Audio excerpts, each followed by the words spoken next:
ఈరోజు పిండి ఉప్మా చేస్తున్నాను. దీనికి ఇంగువ, పెసరపప్పు పోపు,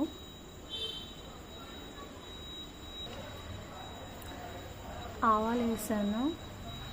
ఆవాలు వేగుతున్నాయి. ఆవాలు చిటపటలాడిన తర్వాత జీలకర్ర వేస్తాను. ఆవాలు, జీలకర్ర, ఎండుమిర్చి వేగుతున్నాయి. ఇప్పుడు పచ్చిమిరపకాయలు, కరివేపాకు వేస్తాను. పచ్చిమిరపకాయలు, కరివేపాకు వేగుతున్నాయి. కరివేపాకుని చిన్న ముక్కలు కట్ చేసి వేసిస్తాను, లేకపోతే తీసి పడేస్తాను. పెసరపప్పు వేసాను. ఇప్పుడు పెసరపప్పు బాగా వేగిన తర్వాత 1కి 2 నీళ్ళు వేస్తాను. నేను కొంతమంది 1కి 1.5 వేస్తారు. నేను 1కి 2 వేస్తాను. ఆ వాటర్ బాయిల్ అవుతున్నప్పుడు ఇంగువ వేస్తాను. ఇది పెసరపప్పు పిండి.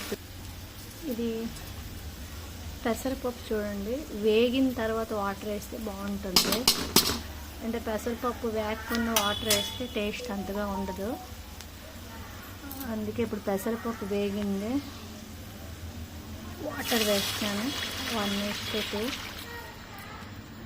ఇంకా పెసరపప్పు ఉడికిన తర్వాత పిండి వేస్తాను. ఉడుకుతుంది. ఇంకా పెసరపప్పు ఉడికిపోయిన తర్వాత, మెత్తగా అయిపోయిన తర్వాత ఈ పిండి వేస్తాను. పిండి వేసి కొంచెంసేపు ఉండిన తర్వాత అప్పుడు కలుపుతాను. ఈ పెసరపప్పు ఏటో చాలా టైం పడుతుంది.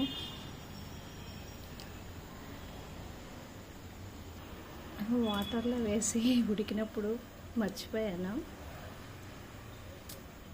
వేరే పని మీద ఉండిపోయి. ఉప్మా రెడీ అయిపోయింది. పెసరపప్పు బియ్యం పిండి ఉప్మా బాగుంటుంది. దీంతో పెరుగు తింటారు మా ఇంట్లో. ఆవకాయ కానీ పెరుగు కానీ దీని మీద కొంచెం నెయ్యి వేసుకున్నా బాగుంటుంది. ఓకే, చేసుకొని ట్రై చేయండి, బాగుంటుంది. Thank you.